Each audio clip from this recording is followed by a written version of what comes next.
আসসালামু আলাইকুম। আমার চ্যানেলে আপনাদের সকলকে স্বাগত।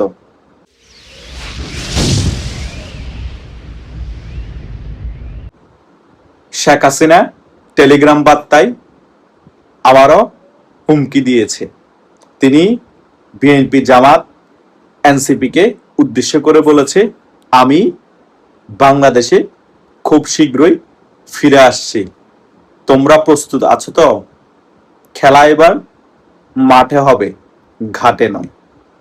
অনেকেই এই বক্তব্য শুনেই আমাকে প্রশ্ন করেছে যে ভাইয়া, বাংলাদেশ আওয়ামী লীগের তৃণমূলের নেতা কর্মীরা কি সকলেই সংগঠিত হয়ে প্রস্তুত আছে মাঠে খেলার জন্য, নাকি শেখ হাসিনা ভারতে বসে শুধুই হুঙ্কার দিচ্ছে তিনি ডিসেম্বরে বাংলাদেশে ফিরবে না, জাস্ট ভারতে বসে তিনি হুঙ্কার দিয়ে মাঠ গরম করার চেষ্টা করছে না তো? এতদিন চলে যাওয়ার পরেও, শেখ হাসিনার 5 আগস্ট বক্তব্য লাইভ শোনার পরেও এখনো যখন বাংলাদেশ আওয়ামী লীগের তৃণমূলের অনেক নেতা কর্মীর কনফিউশন দূর হয়নি, তার মানে বোঝা যাচ্ছে শেখ হাসিনা যে এখনো বাংলাদেশে ফিরে আসবে 100% আওয়ামী লীগের অনেক তৃণমূলের নেতা কর্মীরা বিশ্বাস করতে পারেনি। আমি তাদের উদ্দেশ্যে আজকে খুবই ক্লিয়ারলি একটি ভিডিও করে বার্তা দিতে যাচ্ছি। আশা করছি আপনারা ভিডিওটি না টেনে সম্পূর্ণ দেখবেন। তাদের উদ্দেশ্যে আমি প্রথমে ভিডিও শুরুতে একটা কথা বলতে চাচ্ছি, শেখ হাসিনা যা বলেন তিনি যদি মারাও যান সেটা তিনি করবেনই। আপনারা 100% ধরে রাখেন শেখ হাসিনা ডিসেম্বরে ফিরছে। শেখ হাসিনা কোনো রাজনৈতিক বক্তব্য দিচ্ছে না। শেখ হাসিনা নিজের দলকে বাঁচানোর জন্যই ডিসেম্বরে বাংলাদেশে ফিরে আসবে। তিনি এখন নিজের কথা চিন্তা করছেন না। তিনি ভালো করেই জানেন তিনি বাংলাদেশে ফিরে আসলে মারা যেতে পারেন, তিনি বাংলাদেশে ফিরে আসলে জেলে যেতে পারেন, তিনি বাংলাদেশে ফিরে আসলে জেলে নেওয়া হলে ওনাকে ফাঁসির দড়িতে ঝুলাতে পারে, যে কোনো কিছুই ঘটতে পারে। তবুও তিনি যখন সিদ্ধান্ত নিয়েছেন 100% তিনি বাংলাদেশে ফিরবে। আমি আবারও বলছি, আপনাদের মনে এখন আর শেখ হাসিনা বাংলাদেশে ফিরে আসা নিয়ে বিন্দু পরিমাণ 1%ও কোনো ধরনের কনফিউশন রাখবেন না, মনের মধ্যে কোনো প্রশ্ন আনবেন না। 100% ধরে নেন শেখ হাসিনা ডিসেম্বরে বাংলাদেশে ফিরছে। সো এখন আপনাদের একটাই কাজ, সেটা হচ্ছে আপনারা শক্তি সঞ্চয় করুন, সংগঠিত হন।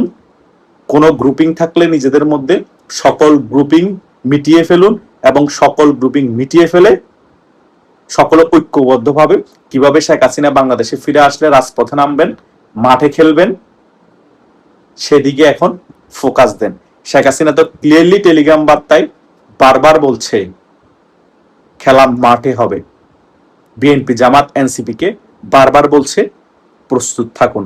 সো তারা যেভাবে প্রস্তুত থাকবে তেমনি করে আওয়ামী লীগের তৃণমূলের নেতা কর্মীদেরকে রাজপথে প্রস্তুত থাকতে হবে। এটাই হচ্ছে মেইন কথা। প্রস্তুতি ছাড়া মাঠে কোনো খেলা হয় না।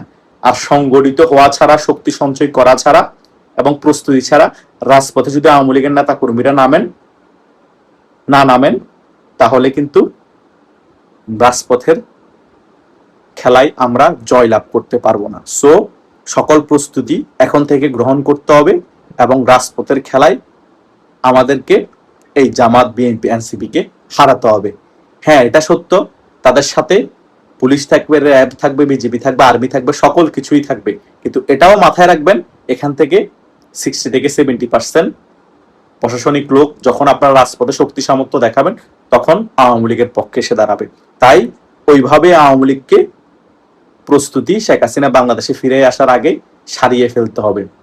তাই এখন আপনাদের মনে কোনো প্রশ্ন না রেখে মাথায় একটা জিনিসই রাখবেন, শেখ হাসিনা ডিসেম্বরে বাংলাদেশে ফিরছে এবং শেখ হাসিনা ফিরার আগে আমরা রাজপথে সংগঠিত হয়ে নেমে রাজপথ দখল করব এবং আওয়ামী লীগের রাজনীতিকে বাংলাদেশের দাপটের সহিত ফিরে আনবো এবং শেখ হাসিনাকে বাংলাদেশের মধ্যে সর্বকালের সেরা সংবর্ধনা দিব যখন তিনি বাংলাদেশে প্রত্যাবর্তন করবেন।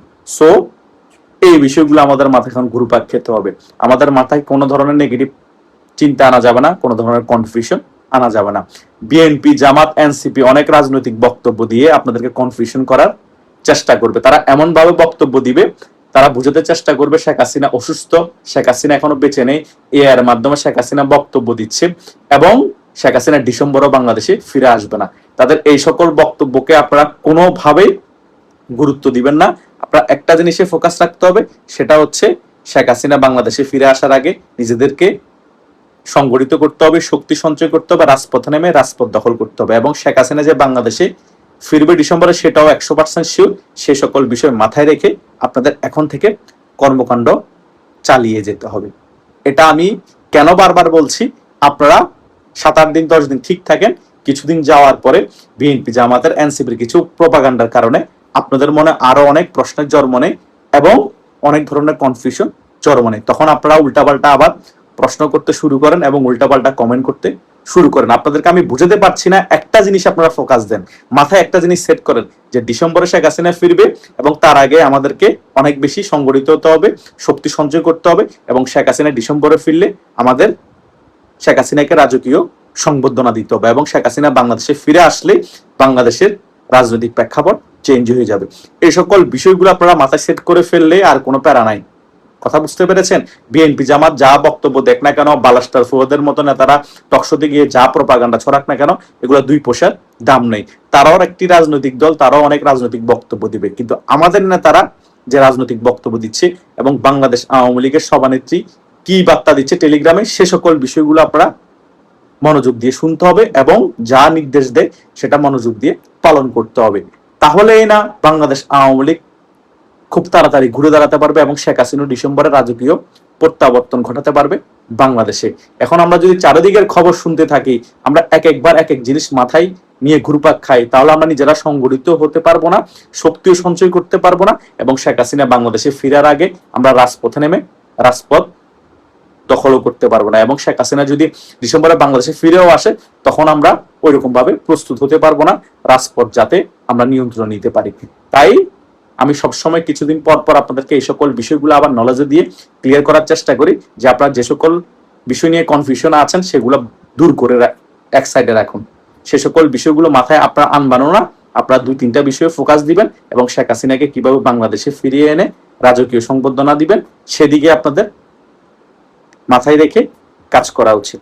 আশা করছি এই ভিডিওর আলোচনার মধ্যে যে সকল বিষয়গুলো আমি আবারও আপনাদেরকে সুন্দর করে ক্লিয়ার করার চেষ্টা করেছি, যারা আমার এই ভিডিওটি প্রথম থেকে শেষ পর্যন্ত দেখেছেন তারা মোটামুটি ক্লিয়ারলি বুঝতে পেরেছেন আমি আবারও এই ভিডিওর মাধ্যমে আপনাদেরকে কি বার্তা দিতে চেয়েছি। আশা করছি আপনাদের মনের সকল প্রশ্নের এবং সকল কনফিউশনের জবাব এই ভিডিওর মাধ্যমে আপনারা পেয়ে গিয়েছেন। ধন্যবাদ সকলকে।